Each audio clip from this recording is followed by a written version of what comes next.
안녕하세요. 두뇌를 키우는 두키수학의 김쌤입니다. 이번 시간에는 이차함수의 식을 만드는 방법에 대해서 배워보도록 할게요. 이차함수의 식이라고 하는 거는 우리가 이제 크게 두 가지 형태를 배웠어요. 일반형과 표준형.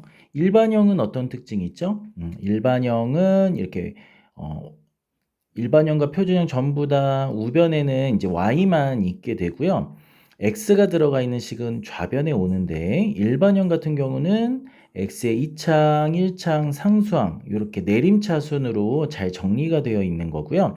표준형은 이렇게 x가 들어가 있는 완전제곱의 형태로 들어가 있고 이렇게 되어 있는 형태죠. 그게 일반형과 표준형인데 어, 지금 표준형을 우리가 만드는 이유는 뭔가요? 표준형을 만드는 이유는 여기 보는 P와 Q가 원래 Y는 AX 제곱이라고 하는 원점을 꼭지점으로 하고 있는 요런 그래프가 X축으로 P만큼 Y축으로 Q만큼 요렇게 평행 이동된 그래프를 가질 때의 함수식이었어요. 그렇기 때문에 여기 보이는 이런 P값과 Q값이 의미하는 바가 X축 방향으로 Y축 방향으로 평행하게 이동한 양을 나타내고요.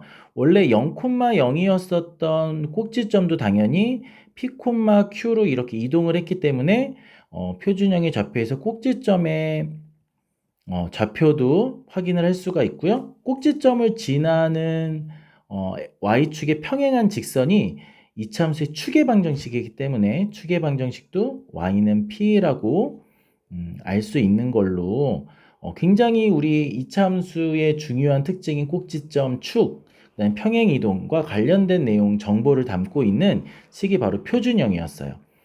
그러면 우리가 가지고 있는 정보가 어떤 거냐에 따라서 이렇게 크게 1, 2, 3, 4, 5, 1, 2, 3, 4까지 네 가지 경우로 크게 나눠서 식을 만드는 방법을 한번 배워보도록 하겠습니다. 자, 일단 꼭지점의 좌표를 주었을 때요. 그래프 위에 한 점과 꼭지점의 좌표는 뭐 P, Q라고 우리가 해본다면 이 P, Q를 알고 있을 땐 당연히 일반형보단 표준형이 좋겠죠.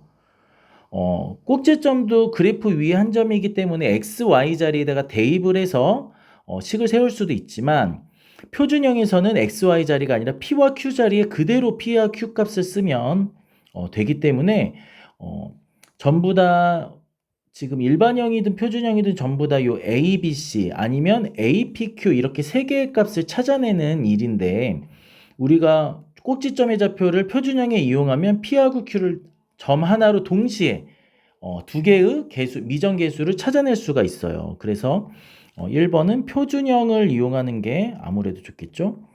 표준형을 이용해서 P랑 Q에 대한 정보를 다 기입을 하고 그러면 남아있는 거는 A만 남는 거예요. 요 A만 모르는 상황에서 이 A는 이 그래프 위에 있는 한 점이라고 하는 걸 이용해서 그래프 위에 한 점의 특징은 대입을 했을 때 그 식이 참이 된다라는 걸 알고 있으니까 XY 자리에다가 대입을 하면 이미 PQ는 다 알고 A만 모르니까 A에 대한 1차 방정식으로 해서 A도 구할 수가 있다는 거겠죠. 그렇게 해서 요 표준형의 식을 만들어낼 수 있다. 물론 표준형의 식을 다시 일반형으로도 우리는 이제 전개해서 정리해가지고 고칠 수도 있겠죠. 자, 두 번째 경우 추계 방정식을 알려줬을 텐데요. 추계 방정식은 아까 이야기한 것처럼 요 평행 x축 방향으로 평행 이동한 값 그리고 꼭지점의 이 x좌표와도 굉장히 관련이 있어요. 그렇기 때문에 얘도 꼭지점의 좌표를 준 것처럼 요 A, B, C 중에서 A, P, Q 중에서 P 값을 바로 알게 된 거예요. 그러니까 표준형이 좋겠죠. 얘도 마찬가지로 표준형을 이용해서 우리가 식을 구할 수가 있습니다.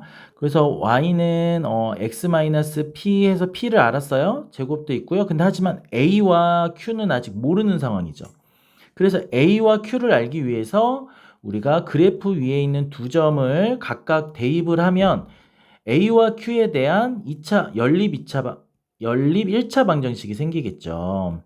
연립 1차 방정식 두 개가 생기는 거죠. 그게 이제 연립을 해서 우리가 a하고 q 값을 각각 구해내면 되겠습니다. 이렇게 식이 두 개가 생겼을 때 두 점이니까 식이 두 개가 생기는 거죠.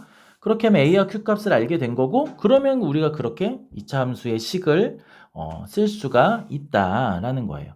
자, 그 다음에 세 번째 경우는 y절편과 그래프 위에 두 점이 주어졌을 때예요.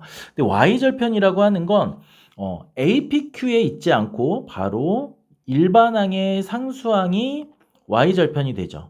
네, y절편이라는 말은 y축 위에 있다라는 뜻이죠. y축과 이 그래프의 교점의 y좌표니까 y절편은 y축 위에 있으니까 x좌표가 0이에요. 그러면 여기 x가 있는 이 1차항과 2차항은 x에 0이 대입됐으니까 사라지고 항상 y값이 c로 나와서 얘는 일반형이 더 좋은 거예요. 왜냐하면 y절편이라는 값을 바로 y절편이 만약에 c다. 그러면은 저 c 값을 바로 찾아낸 거니까, 그래서 우리가 c는 이미 안 거고 나머지 ax제곱하고 bx 할 때에 a하고 b만 찾아내면 되는 거예요. 하지만 여전히 A하고 B를 모르는 상황이죠. 위에서 A하고 Q를 몰랐을 때 했던 것처럼 그래프 위에 두 점을 이렇게 대입을 하면 연립 1차 방정식이 미지수가 두 개 있는 1차 방정식이 두 개 생겨서 그것에 연립을 해서 공통된 해를 찾으면 A와 B를 찾게 되고요. 그러면 2차 함수식이 만들어지는 거죠. 자, 이제 마지막인데 네 번째, X절편 두 개와 그래프 위에 한 점을 알 때예요. X절편을 예를 들면은 알파와 베타라고 했을 때 알파하고 베타가 X절편이라는 말은 Y절편이 X가 0일 때 Y값이라면 X절편은 반대로 Y가 0일 때 X값이에요. 그러면 여기가 Y가 0이라는 이야기니까 2차 방정식이 돼버리는 거죠.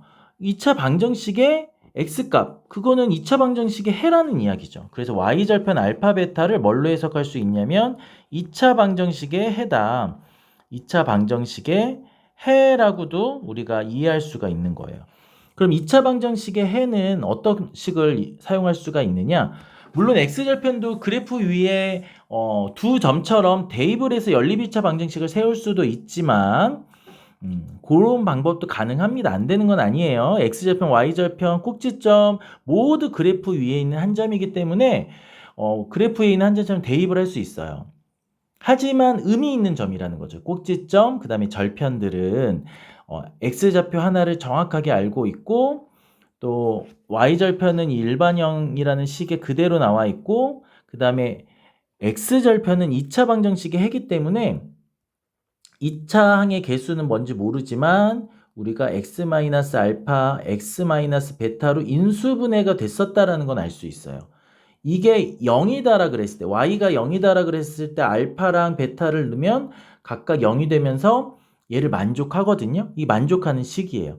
하지만 우리가 여전히 모르는 게 바로 2차 항의 개수죠. 그러니까 0일 때를 만족하는 거고요. 우리는 y는 이라고 하는 식을 이렇게 쓰는데 알파랑 베타는 요 절편을 그대로 그냥 쓰기만 하면 되니까 얘를 뭐 계산할 것도 없다는 거죠. 하지만 a는 알아야 돼요. 여기 맨 첫 번째 경우에서 a를 알기 위해서 그래프 위에 한 점을 대입했던 것처럼 동일하게 그래프 위에 한 점을 대입을 하면 나머지 미정계수인 2차항의 개수 a도 구할 수 있다라는 내용입니다. 그래서 여기서 이제 중요한 거는 이런 거예요. 2차 함수의 식의 형태가 여러 가지가 있다는 거예요. 일반형, 표준형, 그리고 x절편이 주어졌을 때는 이런 인수분해 형태, 2차 방정식이 인수분해 되어 있는 형태도 우리가 2차 함수식으로 만들 때 사용할 수가 있다. x절편은 2차 방정식의 해와 같기 때문에 그렇게 식을 다양하게 표현할 수 있다는 것과 그 다음에 그래프 위에 있는 한 점의 의미죠. 그래프 위에 있는 두 점. 그래프 위에 있는 점의 특징은 이 식에 대입했을 때 참이 되기 때문에 대입하면 x, y가 사라지고 모르고 있는 개수들 a나 b나 아니면 p나 q나 이제 이런 개수들만 남아서 그거에 대한 연립방정식 아니면 방정식을 풀면 되는 형태다라는 것까지 잘 정리해 주시기 바랍니다.